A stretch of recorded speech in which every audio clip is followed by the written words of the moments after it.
السلام عليكم ورحمة الله تعالى وبركاته. خوتي وخواتاتي متابعين قناة بلاك وولف، أهلا وسهلا بكم من جديد. كما كنعرفوا جميع أن عاشوراء هو اليوم العالمي اللي كتجمع الأسرة واللي كيفرحوا وكيسعدوا وكيتجمعوا، يعني باش ياكلوا الكسكس المغربي وباش ياكلوا الفاكهة وبزاف د الحوايج. هاد الطقوس كبرنا عليها من الصغر، يعني ما كاينش اللي يزولها، ولكن أكبر غلط كيديروا المغاربة هو أنه هما اللي كيحضروا الجن بذاتهم، هما اللي كيديروا هذا الغلط هذا اللي ممكن انه يحضر الجن. شنو هو هذا الغلط هذا؟ ديك التطبال، ديك العافيه اللي كتشعل، ديك البخور اللي كيتطلقوا، هذا الشيء هو اللي كيحماق عليه الجن، واحد النوع او الفئه من الجن.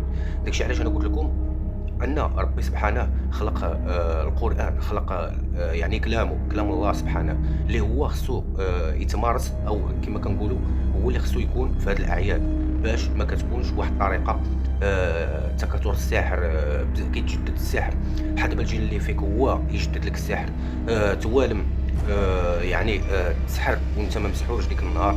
يعني شكون اللي كيجيب داك الشيء؟ مجرد ان البخور، الموسيقى، بزاف د الحوايج. فهمتوني اخوتي؟ يعني وديك الاهازيج اللي كيقولوا المغاربه في عاشوراء، ديك الحركات اللي كيديروا، فهذيك هي حركات الجن. فهمتوني؟ والدراري اللي كيشعلوا العافيه فاحذروا راسكم بزاف.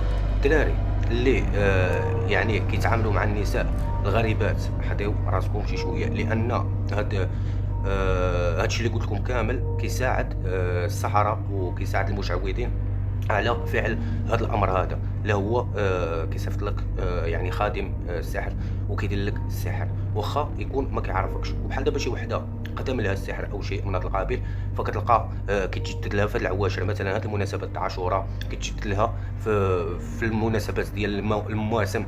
واش فهمتوني؟ الموسيقى حرام، حرمها الله، داكشي علاش ما خاصهاش تقال. ولكن واخا ندير لكم هذا الفيديو، واخا نقول لكم هذه المعلومات اللي كيجهلها او التفاصيل اللي كيجهلها البعض، فغادي تكملوا في المسيره ديالكم، لان تقولوا حنا باغيين نشطوا باغيين. لا، ما كنشطوش، نتوما ما كتنشطوش، راه كتعيطوا للجن وكتاذوا عباد الله. هذاك ماشي نشاط، هو النشاط بواحد الحاله. المهم بزاف د الحوايج خاصهم ما يتقالوا. ليتس جو في الجزء الثاني ان شاء الله.